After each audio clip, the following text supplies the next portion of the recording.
Coucou, bonjour, na bande nyonso o bozolanda vidéo oyo komona nga chaîne ngwa ministre de la vérité na présentaka émission na bino Totonga Congo. Lelo vidéo kozala mulai mingi te, nakoki koloba nini, nakoki koloba boye. Tina nini kokanga batu oyo bazoyiba mbongo ya gouvernement congolaise na tango bazobotola bango biloko na bango te. Ekomi lokola baza ko abuser biso population congolaise, baosaka na esprit na biso ou bien toza bazoba ou bien toza ndenge nini. Bozo kanga batu bozo récupérer mbongo te. Eza ta na loi moko na moni te ke gouvernement na biso ezo investir ko changer voie ke tango bakangi mutu o ayibi mbongo à l'état ba récupérer mbongo na ba bien matériel na bango. Comment bokoko kanga mutu avant na prison loko ake retraite? Avant dîner na prison à l'aise, ba business na ezali, bandaku na ezali, mituka na ezali, l'état azo récupérer loko moko te. Siko tina nini okanga bango? Botika bomba vanda na bango libanda. Po eza ko matisa population tension. O eza ko pesa biso ba dépression. Population congolaise déjà za na dépression, za désespéré parce que mboka etambola malamu te.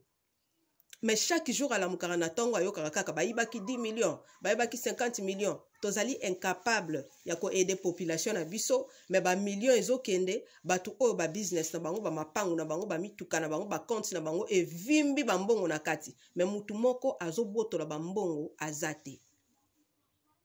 Et là que c'est important, c'est le gouvernement na biso aye ko la ko changer loi oyo e ko aider ke tant muta yibi mbongo tozo boto la ba bien matériel na bango poto récupérer ba mbongo oyo bango ba yibi bande konanga.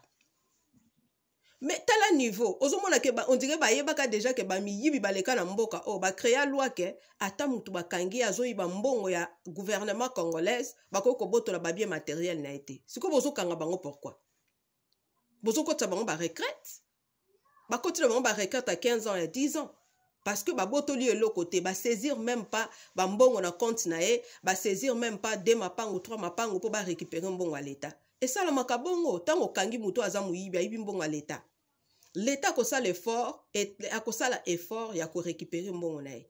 Mais bizaleli o ko kanga ka batu ko kota bango ba retraite forcée wana na omona tina na ngote. Eza lokola ba sakana na biso population congolaise. Eza lokola bazo blessé biso lisusu na ba blessure o ese vanda na kata mitema na biso kala. Population zo souffrir. Population comme na dépression. Population comme na désespérance. Azara sou na espoir mon côté. A comme désespéré. Mais tous les jours, bakangi mutu